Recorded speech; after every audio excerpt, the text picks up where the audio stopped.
Muy bien, muchachos, pues entonces acabamos de obtener la tabla de ANOVA. Ya comentamos un poco de cómo está construida. Obviamente ustedes ya conocen seguramente todos los elementos de la tabla de ANOVA. Y entonces, ¿qué sigue? Bueno, aquí si analizamos, decíamos, estamos acostumbrados a utilizar el p-valor o la f calculada, el f-value, aquí aparece según el programa R. Pero vamos a también aprender a utilizar el p-valor, que decíamos p-valor o PR mayor que f. Básicamente se hace una comparación. Decíamos si el p-valor es menor que alfa, entonces hay diferencias. El cuadro de ANOVA y la tabla de ANOVA nos dice que para el caso de la intensidad de labranza o los sistemas de labranza, sí existen diferencias estadísticas significativas.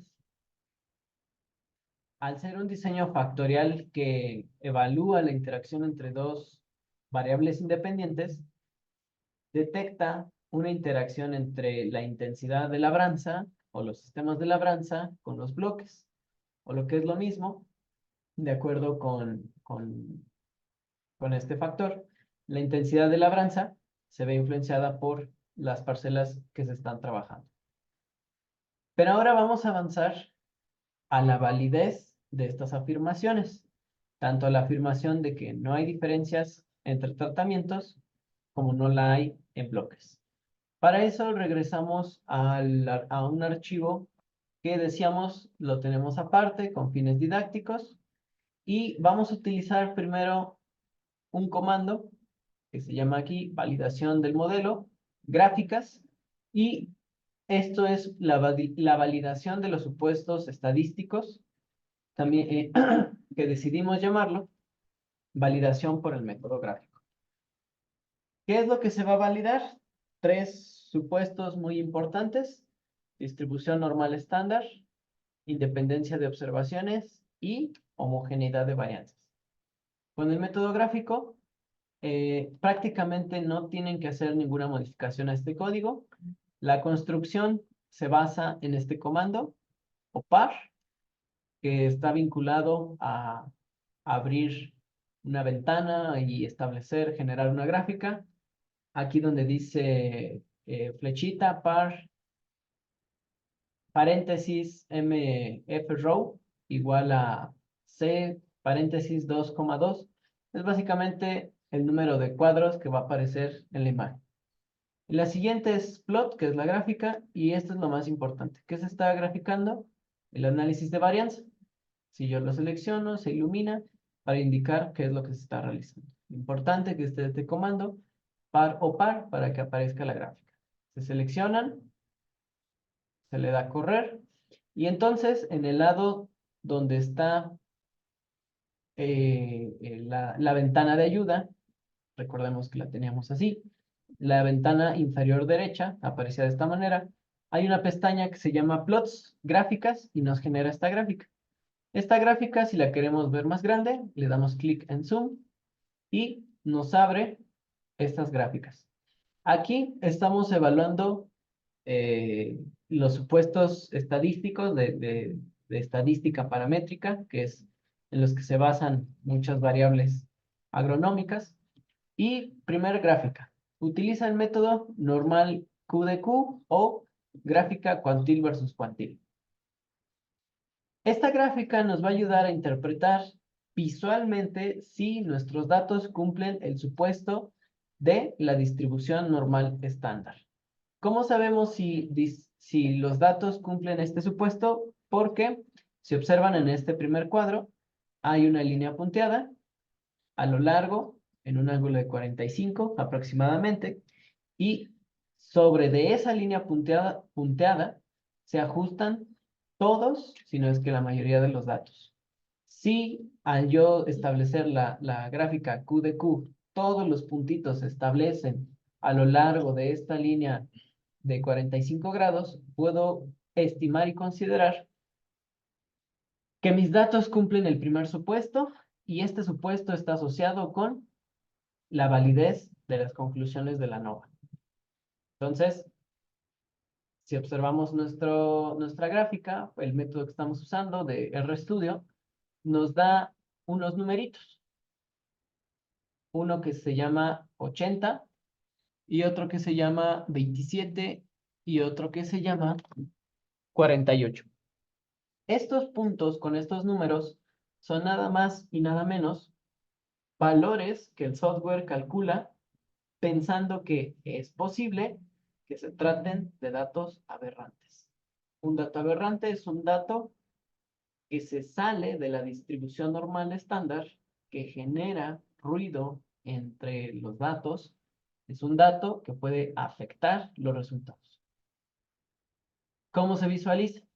Si tenemos este dato aquí, por ejemplo, vamos a ver el número 80, minimizo la ventana de gráficas, ya la minimicé, voy hacia la ventana del environment, del ambiente, le doy clic a donde dice el nombre de mi vector, Jamaica 1, para este caso. Se abre otra pestaña, aquí están las pestañas en la zona de la consola, del script, y busco del lado izquierdo, hay una columna, ya la visualizaron, ahí está la columna, busco el valor con el número 80, aquí está. Entonces el valor número 80 pertenece a la parcela del bloque 2, o parcela de la derecha, si la viéramos de frente. Es una parcela, perdón, es un dato que se tomó de labranza mínima, es un testigo sin tratamiento, y en el caso del dato de altura, vean lo que ocurre. R y el método estadístico que estamos utilizando detectan que este dato se sale de la distribución normal estándar y da la casualidad de que es un dato de 29, casi 30 centímetros de altura, comparado contra qué, bueno, casi el doble en varios datos. Si echamos una mirada rápida, hay uno de 60, 57, 58, si vamos más hacia abajo, 73, 78, 81, si vamos más hacia arriba, se repite. Entonces, este dato, perdón, este dato que tenemos aquí sugiere muchas cosas. Eso va a depender de cómo se ejecutó el estudio. Quizás alguno de ustedes cometió un error al muestreo, no midió bien, usaron una regla que tal vez no se le vean los números, o simple y sencillamente, para entender qué es lo que sucede, voy a compartirles un poco de la diapositiva que teníamos.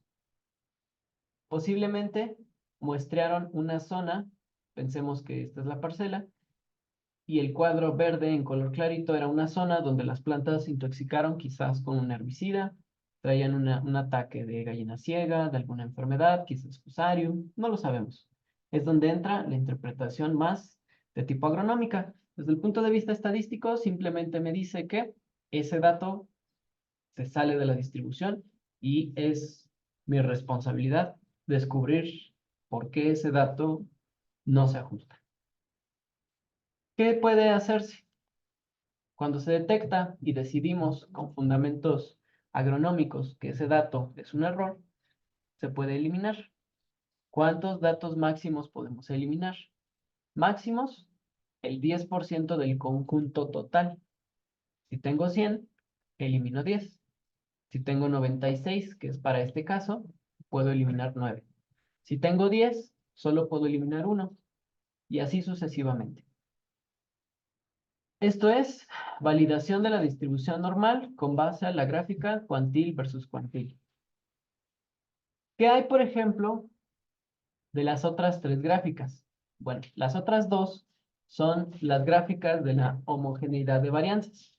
Una es datos esperados versus datos calculados por el modelo estadístico, que es la de arriba, la esquina superior izquierda.